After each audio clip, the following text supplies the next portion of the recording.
remember that old river bank where we'd sit and let the world fade, with a gentle breeze through the willow tree, and the memories that we made.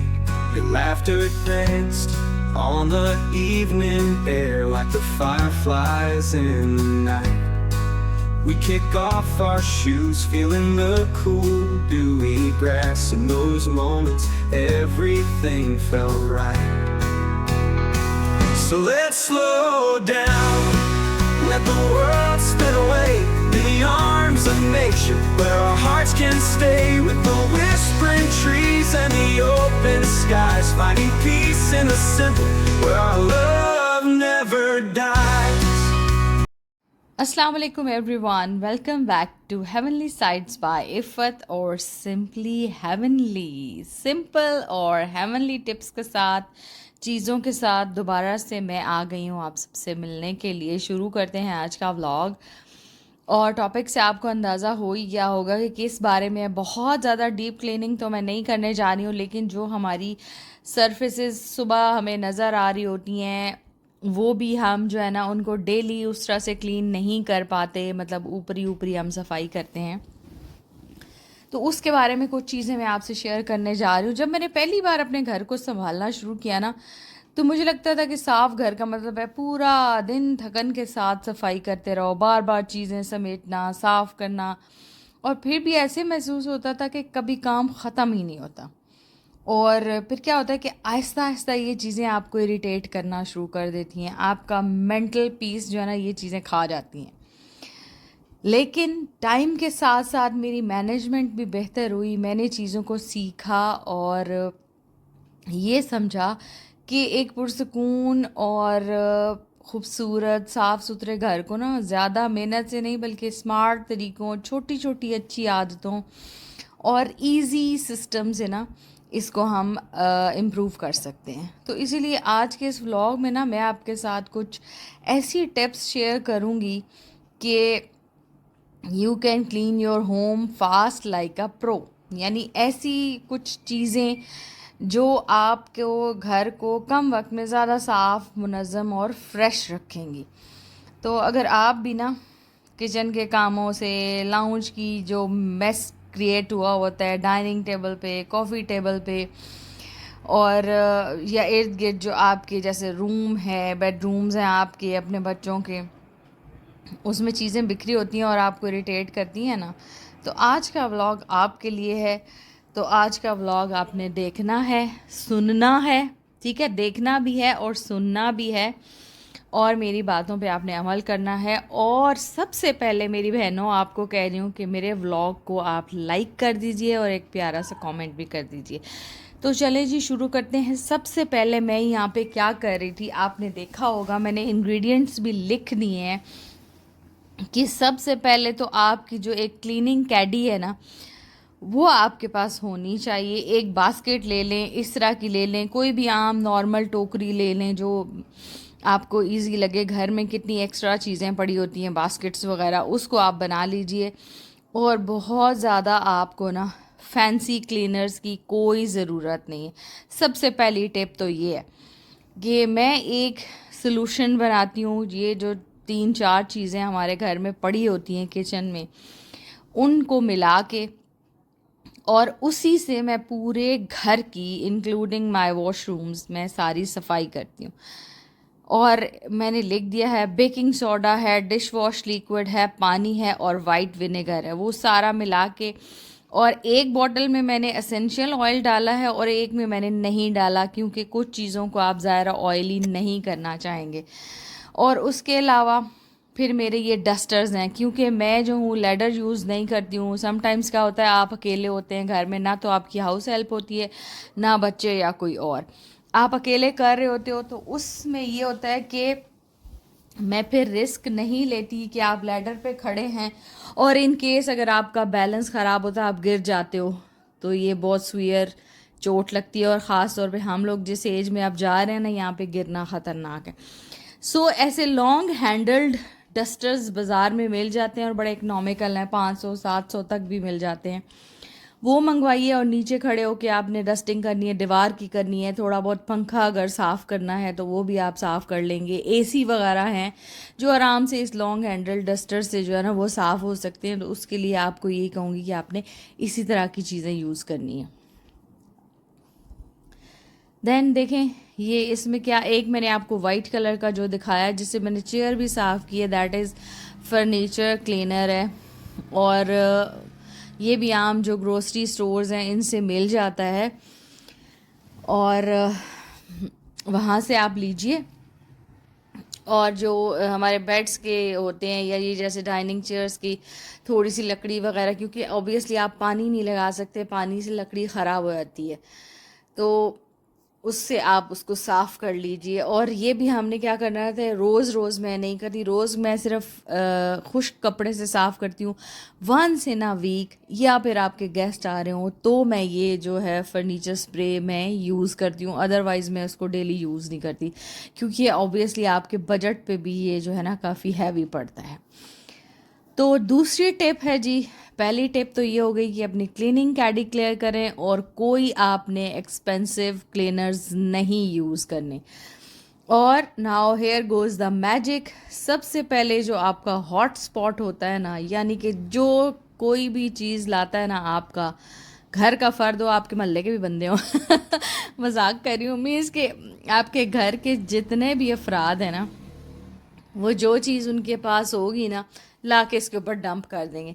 अभी मैंने आपको दिखाया इस पे wrist watch पड़ी थी, इस पे जो है ना वो मॉस्किटो रिपेलेंट पड़ा हुआ था, और क्या पड़ा हुआ था यहाँ पे मेडिसिन्स पड़ी हुई थी। मतलब जिसको जो चीज़ आई, जैसे मेडिसिन वगैरह ली, पानी साथ ही पड़ा हुआ है वो ली, वहीं पे डंप कर दी। जो चीज़ मिली ना इधर ही, ये साइड टेबल है मेरा, साइड बोर्ड, और इसके अंदर रख देते हैं। सो इसको ऑलमोस्ट मुझे रोज़ जो है ना वो मैं इसका कपड़ा तो उठा के मैं रनर उठा के डस्टिंग नहीं करती, तो देखें कितनी इसके नीचे डस्ट पड़ी है। आज जो है मेरा ख्याल हफ्ते या 10 दिन के बाद मैंने इसको उठाया है, और डस्टिंग कर लें। पहले उसको जो एक्स्ट्रा चीज़ें जो इधर उधर की यहाँ पे आई हुई थी वो मैंने रिमूव की, मेडिसिन्स को मेडिसिन्स बॉक्स में डाला और बाकी चीज़ों का अपनी जगहों पे रखा। उसके बाद मैं इसके ऊपर फर्नीचर स्प्रे, क्योंकि ये शीट का बना हुआ है, इट्स नॉट प्योर वुड, तो इसको तो पानी का सवाल ही नहीं पैदा होता ना। तो यहाँ पे मैंने इसको जो है ना स्प्रे किया, और अब मैं अच्छे से इसको पहले मैंने खुश्क कपड़े से साफ़ किया, आपने देखा होगा कितनी डस्ट थी, वो साफ़ होगी। उसके बाद मैंने ये स्प्रे के साथ इसको साफ़ कर लिया, अच्छे से क्लीन करके दोबारा इसके ऊपर रनर डाल के और इसकी सारी चीज़ें हम वापस लगा देंगे।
ये तो जी क्लियर हो गया। उसके बाद हमारी तीसरी टिप है and that is focus on high impact zone. High impact zone हमारा क्या होता है, आपका या तो एंट्री वे होगा या फिर आपका होगा डाइनिंग टेबल। डाइनिंग टेबल पे भी क्या होता है कि बच्चे अक्सर बैठ के पढ़ना शुरू कर देते हैं। आपने कोई चीज़ लिखनी है, डायरी वगैरह लेके मैं वहाँ पे बैठ जाती हूँ, या सम टाइम्स क्या होता है ग्रोसरीज करके आते हैं तो सीधी आके डाइनिंग टेबल पे रखते हैं। और यहाँ पे मेरी सिस्टर की कॉल भी आई हुई थी, तो मैं जो हूँ ना, मैं अपनी बहनों के फ़ोन वगैरह अटेंड करती हूँ। और ख़ास तौर पे आपको बात दूँ, मैं आपको पहले कहती थी ना कि सुबह सुबह फ़ोन उठ के चेक मत किया करें, लेकिन आप ज़रूर चेक किया करें। मतलब स्क्रॉलिंग ना करें फेसबुक पे या यूट्यूब पे या इंस्टाग्राम पे, वो चीज़ें ना खोलें, लेकिन एटलीस्ट अपने व्हाट्सएप ज़रूर चेक कर लिया करें, या अगर किसी ने आपको कॉल की हुई है तो वो ज़रूर चेक करें। क्योंकि रिसेंटली क्या हुआ, बल्कि फ्राइडे को, जो फ्राइडे गुज़रा, इसमें क्या हुआ कि मेरी बहन ने कोई सुबह सुबह 5 बजे, उसने मुझे कॉल नहीं की, लेकिन उसने मुझे व्हाट्सएप पे मैसेज किया हुआ था कि आपी आप जाग रही हैं, इतना सिर्फ लिखा हुआ था। और मैं हालांकि जाग रही थी, क्योंकि आपको पता है 5 बजे नमाज का वक्त ख़त्म हो जाता है।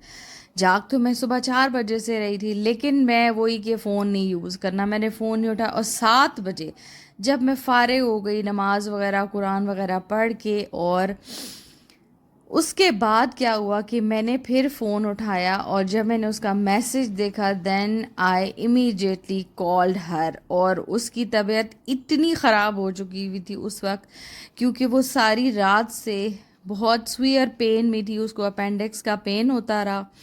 और उससे पहले तो बॉदर ही नहीं किया, जब सारी रात उसको मतलब आराम नहीं आया, और सुबह बच्चों को उसने स्कूल भी भेजा, तो 5 बजे का आप ही जाग रही होंगी उस, लेकिन फिर भी कि डिस्टर्ब ना हो, उसने मुझे कॉल नहीं की।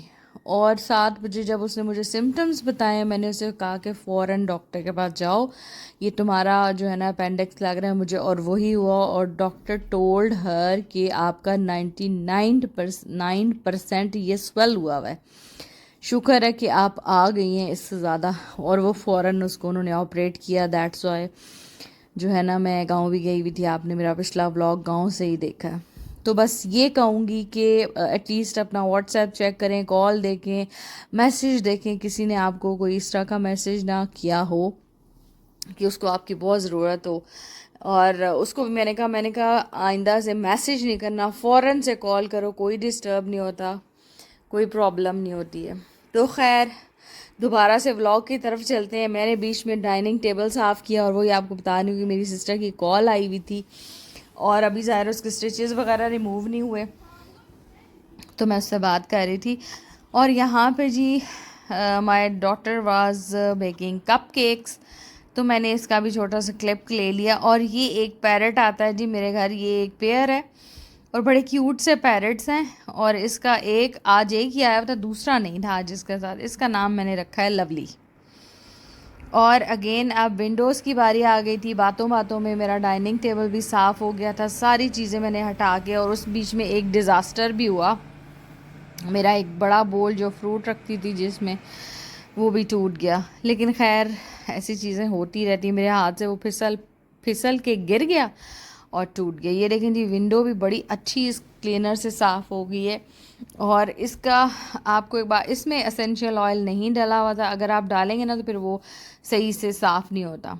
और यही जो है मैंने सॉल्यूशन बना के, यही क्लीनर बना के मैं अपनी अम्मी लोगों को भी दे के आई थी, क्योंकि अम्मी लोगों का ना हार्ड वाटर है, और हार्ड वाटर स्टेन्स बहुत बुरे लगते हैं शीशे के दरवाज़ों पे, विंडोज़ पे। तो मैंने अम्मी को दिया था कि आप इससे स्प्रे करके साफ़ करवा लिया करें, तो विंडोज़ वगैरह और वॉशरूम्स वगैरह बड़े अच्छे क्लियर हो जाएंगे। और देन मेरा वैक्यूम क्लीनर ठीक नहीं हुआ, वो काम छोड़ गया है। और सोफ़ाज़ जो हैं वो मैं फिर इसी तरह वेट जो है ना वो माइक्रोफाइबर क्लॉथ लेती हूँ, और उससे ऑलमोस्ट अब मैं डेली उसको अच्छे से निचोड़ के ना, तो मैं इस पूरे सोफ़े के ऊपर अच्छी तरह से फेर देती हूँ, तो सारी डस्ट और मेरी जो कैट के बाल वाल होते हैं ना, वो बड़े अच्छे से स्पेस से रिमूव हो जाते हैं। तो ये भी आपको एक बात बताऊँ कि अगर आपका कभी होता है ना कि वैक्यूम क्लीनर लाइट नहीं होती या आप यूज़ नहीं करते हो, समटाइम्स लोगों को ना ये भी नहीं लग रहा होता अच्छा भी कि अब इसको यूज़ करें, तो ये बड़ा इजी से है। हल्का सा कपड़ा गीला करें, उसके ऊपर थोड़ा सा आप फैब्रिक कंडीशनर लगाएं और बड़े मज़े से वो साफ़ हो जाता है। तो इस तरह से जो है ना वो आपके सोफ़ाज़ भी बिल्कुल डस्ट फ्री हो जाते हैं। अब आ गई थी जी बारी कॉफ़ी टेबल की, और वही बात कि कॉफ़ी टेबल पे मेरी अपनी भी डायरी पड़ी थी, मेरी ग्लासेस पड़ी थी, रिमोट्स पड़े होते हैं। तो कभी कभी होता है आप फ्रूट्स खा रहे होते हो, चाय वाय पी रहे होते हैं आप सब, तो फिर इसके ऊपर जो चीज़ें पड़ी होती हैं वो इधर उधर हो जाती हैं। तो एटलीस्ट सुबह तो एक दफ़ा ये ज़रूर साफ़ होता ही होता है, और एक दफ़ा रात में जब सोने जाने से पहले जो है ना हम ये सारी चीज़ें साफ़ करके और अरेंज करके जाते हैं कि एटलीस्ट सुबह सुबह हर चीज़ बिखरी हुई ना मिले।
अच्छा जी, फोर्थ टिप आपको ये दूंगी कि आप जो है ना क्लीन करें हर चीज़ को एक रूटीन के साथ। फॉर एग्ज़ाम्पल आप 30 मिनट रूटीन रखें, 5 मिनट में आप क्या करें कि सारा क्लटर उठाना शुरू कर दें।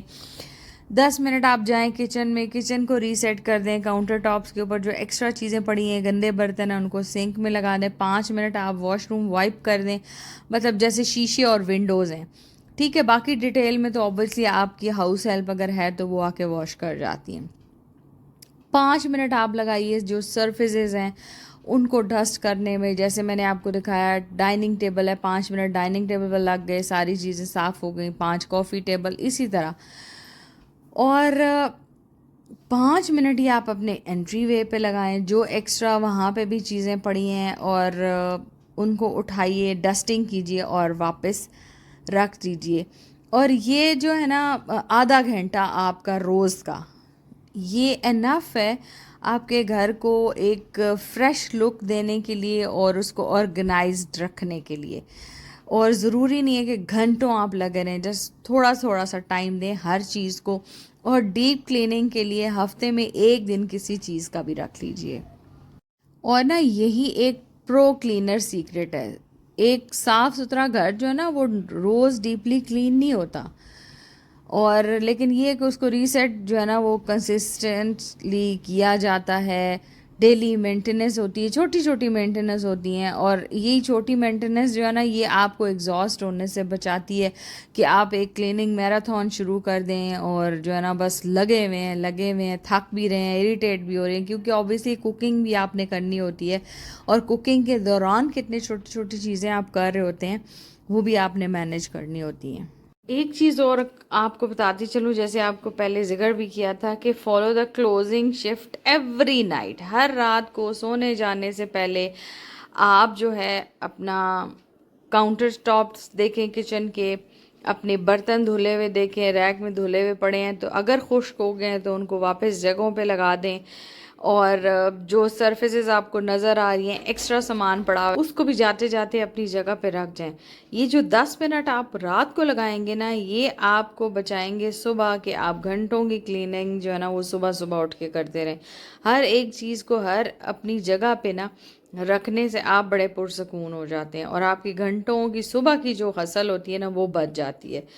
और एक चीज़ और कि जैसे हमने क्लीनिंग कैडी बनाई हुई, ये तो हमने बनाई हुई अपने रूम्स के लिए, अपने मतलब किचन के लिए, लाउंज वगैरह के लिए। जैसे आप जो वॉशरूम्स वगैरह आपने साफ़ करने हैं ना, एक तो हमारे यहाँ क्योंकि हमने ऑब्वियसली हम कहीं पे भी अपने घर में जाए नमाज बिछा के नमाज पढ़ लेते हैं, तो जो क्लीनिंग सप्लाइज होती है ना पर्टिकुलरली आपके वॉशरूम की, उनको आप मिनी क्लीनिंग किट्स आप बना लें और हर हर वॉशरूम में ना अपना सामान रखें। बाथरूम में आपको क्या चाहिए होता है, स्पॉन्ज चाहिए होगा, टॉयलेट क्लीनर चाहिए होते हैं और वाइपर वगैरह, वो हर वॉशरूम का अपना होना चाहिए। हाँ, ब्रूम आप अगर एक झाड़ू से सफाई कराते हैं तो उसके लिए ये है कि मैं तो ये करती हूँ कि मैं एक बास्केट बिन जो होता है, डस्टबिन आप जिसके अंदर वो झाड़ू आ जाए, एटलीस्ट कि वो अगर सफाई करके निकलती है तो वो निचड़ता ना चला जाए पूरे घर में, तो वो उसको उसमें रख के तो वो वापस ले जाए अगर ज़रूरत पड़ती है। तो वैसे ये ब्रशेस पड़े होते हैं, उससे भी करा सकते हैं। तो वॉशरूम्स की मैं सारी सप्लाईज जो है ना वो अलहदा ही रखती हूँ। हर वॉशरूम की अपनी पड़ी होती है जो वहाँ से हिलाई नहीं जाती, वहीं पे वो जाती है हेल्पर साफ़ करके तो आ जाती है। और इसी तरह किचन के माइक्रोफाइबर क्लॉथ्स जो है ना वो सारे अलहदा होते हैं क्योंकि वो ज़रा चिकने वगैरह भी होते हैं।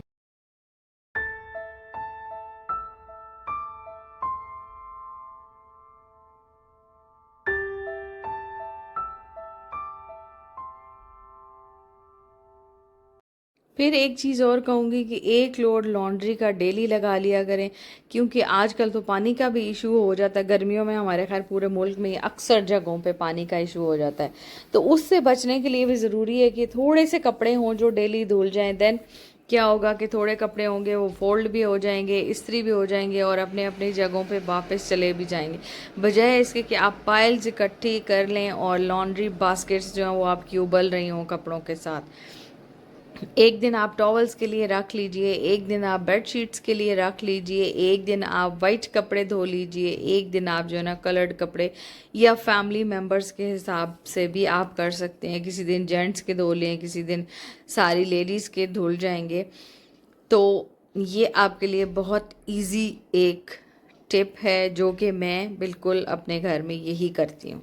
और टॉयलेट बोल्स के लिए, सिंक्स के लिए, किचन बेसन जो आप साफ़ करने हैं किचन वाले सिंक, उसमें आपको बताऊंगी कि पहले स्प्रे करें, फिर स्क्रब करें और फिर उसको वॉश करें। थोड़ी देर के लिए आप चीज़ जो भी आप अपना केमिकल या सोल्यूशन डाल रहे हैं उसको लगा के स्प्रे करके छोड़ दें, फिर स्क्रब करें और उसके बाद साफ़ पानी से रिंस कर दें। आपका टाइम भी बचेगा और सफाई भी बहुत अच्छी हो जाएगी।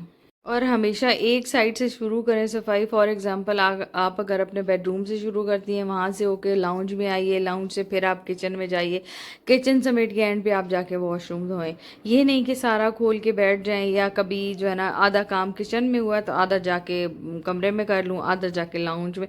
एक चीज़ को कंप्लीट करके फिर आप अगला जो है ना वो टास्क करें। फिर मैंने आपको बताया था कि क्लीन टॉप टू बॉटम, हमेशा ऊपर वाली चीज़ें सरफेस से साफ़ करें ताकि नीचे फ़र्श पे गिरेंगी, उसके बाद फ़र्श ऑब्वियसली साफ़ हो जाएगा।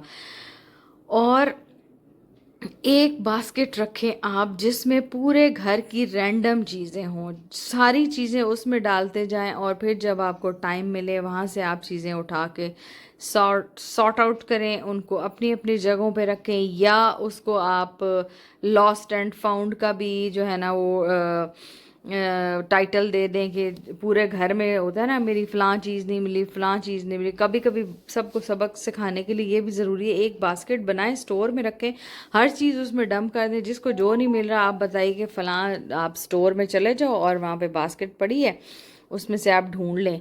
तो it's a kind of punishment भी कि जो आपको हमेशा तंग करते हैं और आपकी हेल्प नहीं करते चीज़ें जगह पे। जब ऐसा होगा ना, एक बास्केट में हर चीज़ पड़ी हुई होगी और उनको ढूंढने पड़ेंगे ना, तो फिर नेक्स्ट टाइम उनको याद रहेगा कि ये चीज़ें अपनी जगहों पे रखनी हैं और इनको समेट के रखना है। होपफुली आज का मेरा व्लॉग आपको अच्छा लगा होगा। अच्छा लगे तो ज़रूर लाइक कीजिए और सब्सक्राइब कीजिए मेरे चैनल को, और stay connected with me for more informational और गुड व्लॉग्स।